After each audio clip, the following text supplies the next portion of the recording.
Tu veux une pastille? Bonjour les assoiffés. Vous prendriez bien quelques pastilles estivales dans le gosier, non? Alors c'est parti. Fantômes extraterrestres, dollars, démons meurtriers, vampires et loups-garous, des salopards diplômés en sadisme. Vous allez vous en prendre plein la gueule.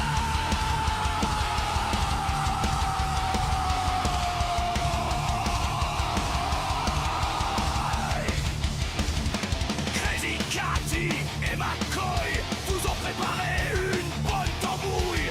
Vous allez en bouffer de la putain de pastille cyanurée. Des pastilles, des pastilles, des pastilles et des pastilles syncopéantes pour faire passer. C'est les pastilles de l'été. C'est les pastilles de ce putain de bordel d'été.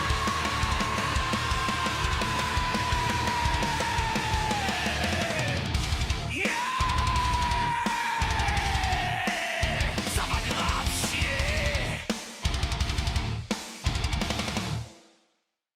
Salut à vous, chers assoiffés de sang fictif. L'été touche à sa fin, c'est bientôt la rentrée, mais on se dit qu'on ferait bien un dernier petit voyage, un ultime plein d'exotisme avant de reprendre notre routine familière. Ça tombe bien, je vous propose une excursion dans les Outback australiens. Votre guide ne sera autre que le plus expérimenté et connaisseur de ces contrées lointaines, notre crocodile Dundee préféré du genre, le grand, le talentueux, le divertissant Mick Taylor. Welcome to Australia, cocksucker. Souvenez-vous que je vous avais présenté le premier film il y a super longtemps. Comme vous le savez sûrement, il y a eu un deuxième, mais saviez-vous que Maclean a également créé la série? Ah bon? Exactement, ouais.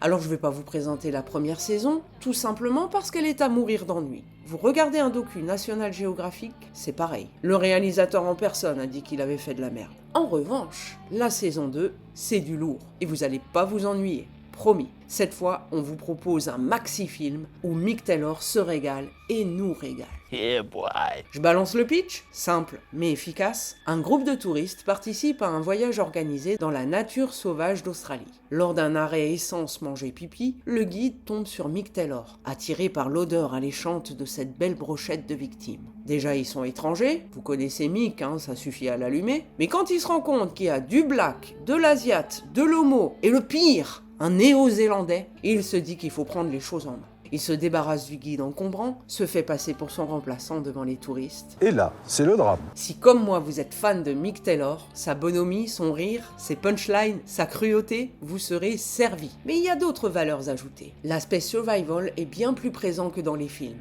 Il faut non seulement échapper aux tueurs, mais aussi à la météo capricieuse. Ceux qui ont joué à Mad Max sauront de quoi je parle. L'environnement est super hostile. Pas d'eau, pas de bouffe, rien. Il faut se déplacer avec des blessés plus ou moins graves, ce qui fait ressortir les penchants homicides de certains. Et puis, il y a une nouveauté, une touche de mystico-surnaturel en rapport avec les peuples primitifs du coin. Pourrait paraître déplacé, mais en fait, ça expliquerait pourquoi Mick ne perd jamais et il y a toujours une chance de cocu. And that makes me the winner, which makes you.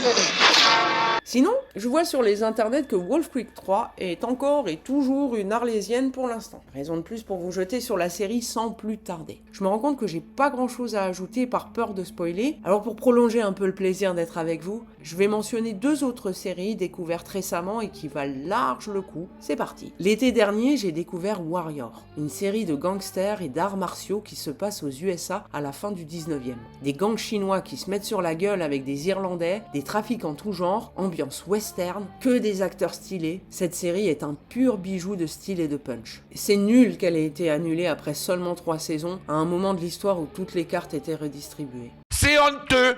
Sinon, je viens juste de finir un banger dispo sur Netflix. Que cela vous serve de leçon. Une série coréenne où un genre d'inspecteur académique va remettre de l'ordre dans les établissements scolaires à problème. S'il faut passer par des claques de cow-boy, il y va. Y a pas que des histoires de bully, On y évoque plusieurs cas qui reflètent bien les soucis réels. Parents qui abusent avec les profs qui abusent avec les élèves qui calomnient, drogue, violence, corruption. Les solutions font frémir les adeptes du culte de l'enfant roi, et comme le répète le héros, un monde où les adultes ont peur des enfants est un monde qui court à sa perte. Les pastilles de l'été sont terminées.